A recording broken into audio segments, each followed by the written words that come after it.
Nous sommes tous Samuel Paty. C'est un martyr de la liberté. Et l'autre assassin, c'est un criminel, c'est un terroriste.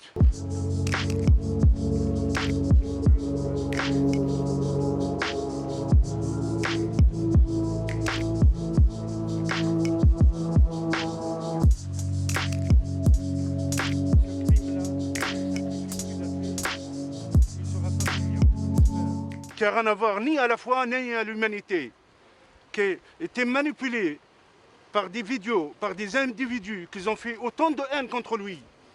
Je félicite le ministre de l'Intérieur et je le rends hommage. C'est une fatwa, oui, c'est une fatwa. Il faut que nos instances, notre appareil judiciaire, elle comprend que la fatwa, ce n'est pas seulement une menace de mort ou appel au meurtre, mais un discours de haine, un discours de propagande islamiste. Ils savent très bien jouer avec nos lois et avec nos systèmes pour éviter de tomber eux-mêmes, comme Sifrioui, comme CCF, collectif Cheikh Yassine, tous ces criminels, ils tombent dans les lois. Mais qui va tomber? C'est des jeunes naïfs, c'est des jeunes ignorants, c'est une jeunesse malheureusement animée par un discours victimaire, ils se sont obligés d'aller vers l'avance, d'aller vers la vengeance, malheureusement. Il faut qu'aussi une justice à la hauteur de ces crimes, ferme.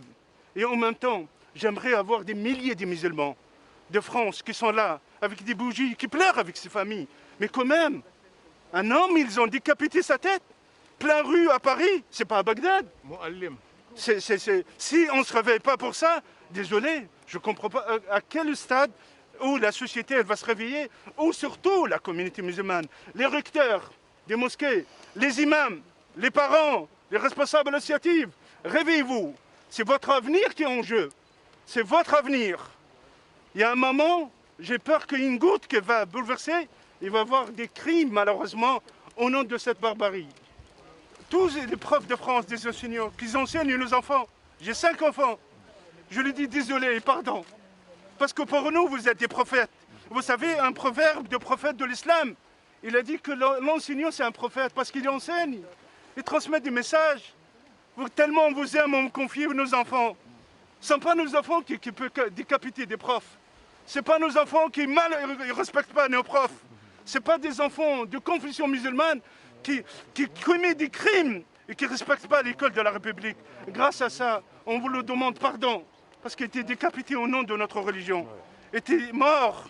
Et je demande pardon à sa famille, à tous les gens. On n'a pas peur, il ne faut pas avoir peur. Il ne faut pas céder à la peur. Il faut que la peur, elle change le camp. Il faut que les victimes, ils se sentent plus rassurés que ces criminels. Il faut les chercher avec leurs pseudonymes qui sont cachés derrière, qui nous insultent, qui nous harcèlent, avec leurs vidéos aussi. Quel que soit dans le monde, normalement, j'interpelle notre président et notre gouvernement. Allez vers l'avant, on est derrière vous. Protégez-nous, protégez les musulmans de France, protégez après un risque de guerre civile. Il y a un risque de montée de haine qui est en train de monter